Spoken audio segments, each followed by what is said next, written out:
नमस्कार दोस्तों, electrician education channel में आपका स्वागत है। दोस्तों, इस वीडियो में पूछे गए सभी प्रश्न बहुत ही महत्वपूर्ण हैं, जो आपके होने वाले सभी प्रकार के इलेक्ट्रीशियन ट्रेड के एग्जामों के लिए काफी हेल्पफुल होगा। दोस्तों, यह वीडियो एक ऑनलाइन टेस्ट के प्रकार का है। इसमें पूछे गए सभी प्रश्नों के उत्तर आप कमेंट बॉक्स में दे सकते हैं। चलिए स्टार्ट करते हैं। फर्स्ट क्वेश्चन है, इनमें से कौन सा सिंगल फेज इंडक्शन मोटर का एक प्रकार नहीं है? जिसके चार विकल्प हैं: split phase induction motor, repulsion start induction motor, slip ring induction motor या सेडेड पोल इंडक्शन मोटर। जिसका राइट आंसर है स्लिप रिंग इंडक्शन मोटर। दोस्तों, स्लिप रिंग इंडक्शन मोटर एक सिंगल फेज इंडक्शन मोटर नहीं है, यह एक 3 फेज इंडक्शन मोटर है। Split phase induction motor, repulsion start induction motor, shaded pole induction motor, universal motor और कैपेसिटर इंडक्शन मोटर, ये सभी सिंगल फेज के इंडक्शन मोटर हैं। जबकि slip ring induction motor, squirrel cage induction motor, commutator motor आदि 3 phase के motor होते हैं। नेक्स्ट क्वेश्चन है, विद्युत उपकरण में इंसुलेटर की मुख्य भूमिका किससे सुरक्षा करना है? जिसके चार विकल्प हैं: thermal insulator, electrical conductor, heat insulator या इलेक्ट्रिकल इंसुलेटर। जिसका राइट आंसर है इलेक्ट्रिकल कंडक्टर। दोस्तों, वे सभी पदार्थ जो विद्युत धारा के प्रवाह का विरोध करते हैं इंसुलेटर कहलाते हैं। इंसुलेटर प्रायः बेकेलाइट, एस्बेस्टर, चीनी मिट्टी या पीवीसी से बने होते हैं। मित्रों, आपसे इंटरव्यू में पूछ लिया जाता है कि पीवीसी क्या है। जिसका सही उत्तर होगा पीवीसी अर्थात पॉलीविनाइल क्लोराइड। पीवीसी का निर्माण मोनोरम विनाइल क्लोराइड के बहुलकरण द्वारा किया जाता है। नेक्स्ट क्वेश्चन है, ट्रांसफार्मर में उस वाइंडिंग को क्या कहते हैं जो आपूर्ति से जुड़ी होती है? जिसके चार विकल्प हैं: starting winding, primary winding, secondary winding या रनिंग वाइंडिंग।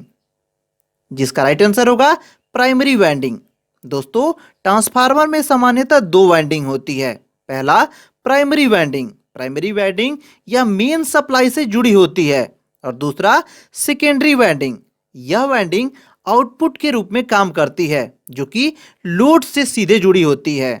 इस प्रश्न में दिया गया विकल्प ए और डी अर्थात स्टार्टिंग वाइंडिंग और रनिंग वाइंडिंग एसी मोटर के फील्ड वाइंडिंग के रूप में कार्य करता है। अगला प्रश्न है, सिंक्रोनस जनरेटर के संदर्भ में निम्नलिखित में से कौन सा कथन सही है? जिनके चार विकल्प हैं: पहला, इनमें स्टेशनरी आर्मेचर और रोटेटिंग फील्ड वाइंडिंग होता है। दूसरा, आर्मेचर और फील्ड वाइंडिंग दोनों स्टेशनरी होता है। तीसरा, आर्मेचर और फील्ड वाइंडिंग दोनों रोटेटिंग होता है। और चौथा, इनमें रोटेटिंग आर्मेचर और स्टेशनरी फील्ड वाइंडिंग होता है। जिसका राइट आंसर है इसमें स्टेशनरी आर्मेचर और रोटेटिंग फील्ड वाइंडिंग होता है। अगला प्रश्न है, 50 हर्ट्ज की आवृत्ति के अल्टरनेटिंग करंट को एक कैपेसिटर 20 ओम प्रतिघात प्रदान करता है। यदि आवृत्ति 100 हर्ट्ज हो जाती है तो प्रतिघात कितना होगा?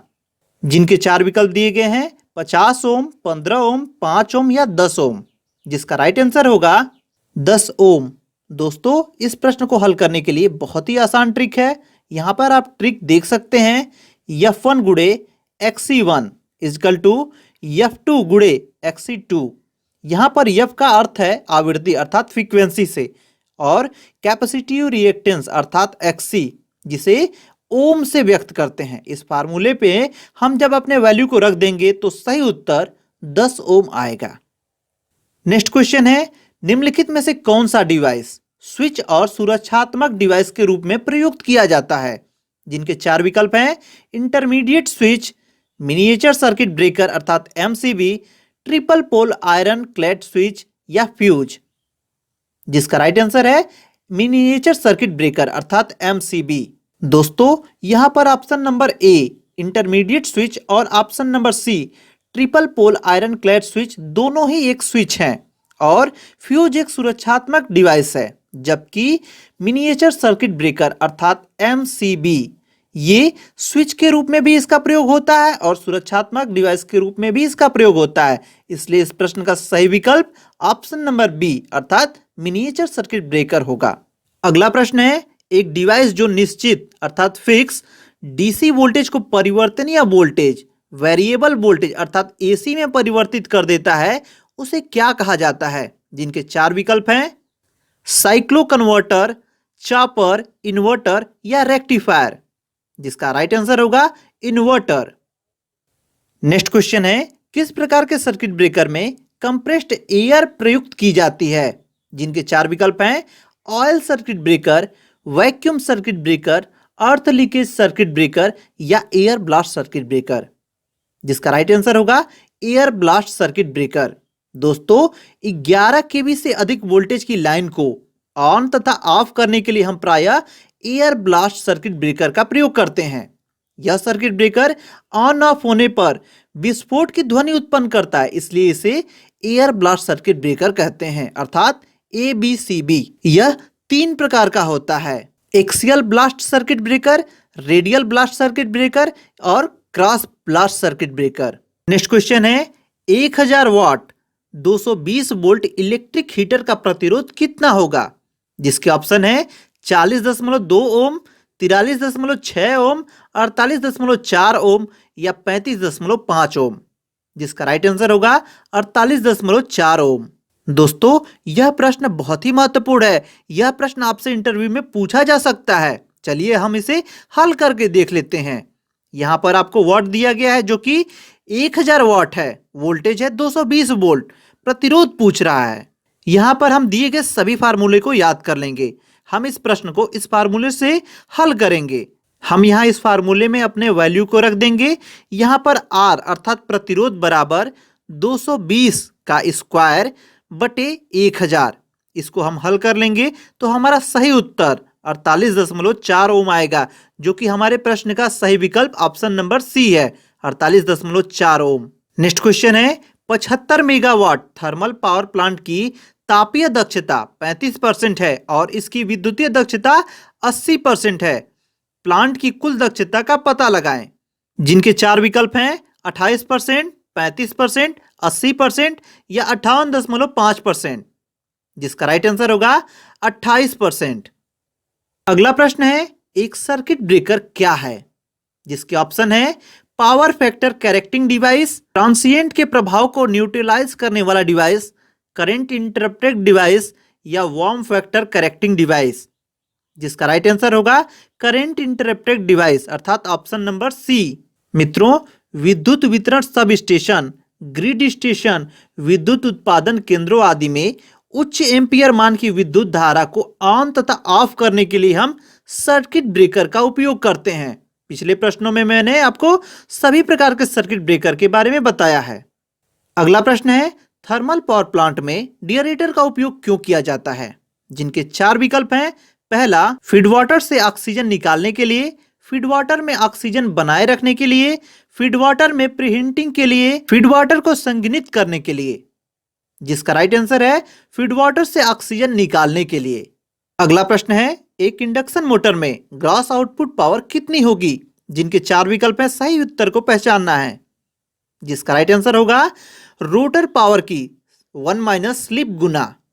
नेक्स्ट क्वेश्चन है, जब sodium vapour lamp switch on किया जाता है तो यह किसकी उपस्थिति के कारण लाल रंग प्रकाश देता है? जिसके चार विकल्प हैं, मैग्नीशियम, आर्गन, नियॉन और कार्बन?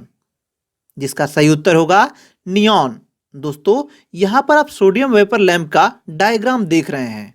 सोडियम वेपर लैंप के ट्यूब में सोडियम की धातु के दाने और नियॉन गैस भरी जाती है। इस लैंप को जब हम विद्युत सप्लाई देकर ऑन करते हैं तो इलेक्ट्रॉन डिस्चार्जिंग प्रक्रिया स्टार्ट हो जाती है, जिससे सोडियम धातु के दाने का वाष्पीकरण प्रारंभ हो जाता है। इस कारण यह लैंप स्टार्टिंग के समय लाल या गुलाबी रंग का प्रकाश उत्सर्जित करता है। दोस्तों, इंटरव्यू में पूछा जाता है कि सोडियम वेपर लैंप को पूरी तरह स्टार्ट होने में कितना टाइम लगता है? इसका सही उत्तर होगा सोडियम वेपर लैंप को स्टार्ट होने में 10 से 15 मिनट लग सकता है। नेक्स्ट क्वेश्चन है, विद्युत कार्य के लिए सामान्य विनिर्देशों के अनुसार स्विच रूम के लिए पसंदीदा स्थान कौन सा होगा? जिसके चार विकल्प हैं, ग्राउंड फ्लोर के बीच में, प्रथम फ्लोर पर प्रवेश द्वार के पास, ग्राउंड फ्लोर पर कोई भी कोना, ग्राउंड फ्लोर पर प्रवेश द्वार के पास? जिसका राइट आंसर होगा ग्राउंड फ्लोर पर प्रवेश द्वार के पास। दोस्तों, जब हम घरों की वायरिंग करते हैं तो स्विच रूम अर्थात बिजली मीटर, एमसीबी, फ्यूज आदि सभी विद्युतीय उपकरण के लिए सही स्थान ग्राउंड फ्लोर के मुख्य प्रवेश द्वार के पास होता है।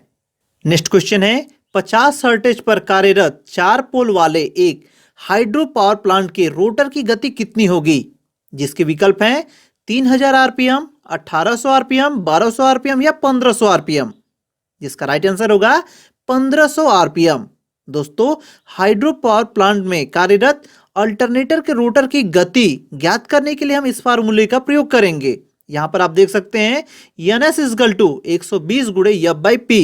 इसमें हम अपने वैल्यू को रख देंगे तो 120 गुणे 50/4, इसको हम हल करेंगे तो 1500 आरपीएम आएगा, जो कि हमारा ऑप्शन नंबर 4 अर्थात 1500 आरपीएम सही है। नेक्स्ट क्वेश्चन है अल्टरनेटर की रेटिंग किस में दी जाती है? जिनके 4 विकल्प हैं KW, KVA, KVAR, MW। जिसका राइट आंसर होगा KVA अर्थात किलो वोल्ट एम्पियर। दोस्तों, यह प्रश्न बहुत ही महत्वपूर्ण है। यह प्रश्न आपसे अक्सर इंटरव्यू में पूछा जाता है, अल्टरनेटर की रेटिंग किस में व्यक्त की जाती है? इसका सही आंसर होगा KVA अर्थात किलो वोल्ट एम्पियर। साथ ही साथ दोस्तों एक और प्रश्न पूछा जाता है कि ट्रांसफार्मर की रेटिंग किस में व्यक्त की जाती है? दोस्तों, ट्रांसफार्मर की सही रेटिंग क्या होगी, आप हमें कमेंट करके बताएं।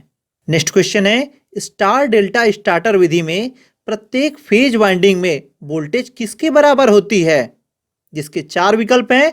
जिसका राइट आंसर होगा VL अर्थात लाइन वोल्टेज बटे √3। नेक्स्ट क्वेश्चन है 2 पोल 3 फेज इंडक्शन मोटर में 3 फेज वाइंडिंग एक दूसरे के कितने दूरी पर होगा? जिसके विकल्प हैं 30 डिग्री, 120 डिग्री, 90 डिग्री या 60 डिग्री। जिसका राइट आंसर होगा 120 डिग्री। 2 पोल 3 फेज इंडक्शन मोटर में तीनों फेज में 120 डिग्री का अंतर होता है। नेक्स्ट क्वेश्चन है 3 फेज 4 वायर AC सिस्टम में वोल्टेज असंतुलन निम्न में से किस कारण होता है? जिसके विकल्प हैं सिंक्रोनस कंडेंसर के उपयोग से, सर्विस मेंस का धारिता प्रभाव से, असंतुलित सिंगल फेज लोड से, असंतुलित 3 फेज इंडक्शन मोटर से। जिसका राइट आंसर होगा असंतुलित सिंगल फेज लोड से। नेक्स्ट क्वेश्चन है जब ओवरहेड ट्रांसमिशन लाइन की लंबाई 150 किलोमीटर से अधिक होती है और लाइन वोल्टेज 100 केवी से अधिक होती है तो उसे किस रूप में माना जाता है? जिसके ऑप्शन है लंबी ट्रांसमिशन लाइन, सेकंड है मध्य ट्रांसमिशन लाइन या छोटी ट्रांसमिशन लाइन या बहुत छोटी ट्रांसमिशन लाइन। जिसका राइट आंसर होगा लंबी ट्रांसमिशन लाइन। लंबी ट्रांसमिशन लाइन का उदाहरण होता है कि वह 150 किलोमीटर से अधिक होता है और 100 किलोवोल्ट से अधिक होता है। नेक्स्ट क्वेश्चन है AC ड्राइव को स्थिरांक वोल्ट हर्टेज अनुपात के साथ वेरिएबल वोल्टेज, वेरिएबल आवृत्ति बिजली की आपूर्ति की आवश्यकता होती है, जिसका राइट आंसर है मोटर में मौजूदा फ्लक्स को स्थिर रखा जा सके। नेक्स्ट क्वेश्चन है लॉन्ग ट्रांसमिशन लाइन का वोल्टेज रेटिंग क्या होता है? जिसके ऑप्शन है 20 केवी तक, 20 केवी से 100 केवी तक, 60 केवी से 80 केवी तक या 100 केवी से अधिक। जिसका राइट आंसर है 100 केवी से अधिक। नेक्स्ट क्वेश्चन है एक कोर टाइप ट्रांसफार्मर में जिनके विकल्प हैं 2 चुंबकीय पथ होता है, कोई चुंबकीय पथ नहीं होता, 1 चुंबकीय पथ होता है, 3 चुंबकीय पथ होता है। जिसका सही आंसर होगा 1 चुंबकीय पथ होता है। दोस्तों, कोर की संरचना के आधार पर ट्रांसफार्मर 3 प्रकार के होते हैं। पहला होता है कोर टाइप ट्रांसफार्मर, इसमें एक ही चुंबकीय पथ होता है। यह प्रायः सिंगल फेज के ट्रांसफार्मरों में उपयोग किया जाता है। दूसरा होता है सेल टाइप ट्रांसफार्मर, इसमें 2 चुंबकीय पथ होता है। इसका उपयोग 3 फेज के ट्रांसफार्मरों में किया जाता है। तीसरा होता है बेरी प्रकार का ट्रांसफार्मर, इसमें बहुत सारे चुंबकीय पथ होते हैं। इसका प्रयोग विशेष प्रकार के ट्रांसफार्मरों में किया जाता है। दोस्तों, मैंने ट्रांसफार्मर पे एक अलग से वीडियो बना रखी है जिसमें ट्रांसफार्मर को बहुत विधिवत रूप से समझाया गया और उसमें ट्रांसफार्मर की रोचक बातें बताई गई हैं। इस वीडियो का लिंक मैंने डिस्क्रिप्शन में दे रखा है, आप उसे जरूर देखें। अगला प्रश्न है उस ट्रांसफार्मर को क्या कहा जाता है जिसमें कॉमन लेमिनेटेड कोर पर एक से अधिक प्राइमरी और एक से अधिक सेकेंडरी वाइंडिंग होती है? जिसके विकल्प हैं distribution transformer, single phase transformer, 3 phase transformer या मल्टीपल वाइंडिंग ट्रांसफार्मर। जिसका राइट आंसर होगा मल्टीपल वाइंडिंग ट्रांसफार्मर। दोस्तों इस वीडियो में आज के लिए इतना ही। यदि आपको ये वीडियो पसंद आई हो तो इसे एक लाइक जरूर कर दें और हमसे जुड़े रहने के लिए हमारे चैनल इलेक्ट्रीशियन एजुकेशन को सब्सक्राइब कर लें और बेल आइकन दबाकर नोटिफिकेशन ऑल पर कर लें ताकि हमारे द्वारा अपलोड की जाने वाली सभी वीडियो की नोटिफिकेशन आपको सबसे पहले मिल जाए। दोस्तों इस वीडियो की पीडीएफ प्राप्त करने के लिए आप इस वीडियो के डिस्क्रिप्शन बॉक्स में दिए हुए लिंक से आप डाउनलोड कर सकते हैं। इस वीडियो की पीडीएफ के साथ साथ आप ढेरों एग्जामों के इलेक्ट्रीशियन ट्रेड के एग्जामों के साथ साथ सभी टेक्निकल एग्जामों के आप पीडीएफ डाउनलोड कर सकते हैं।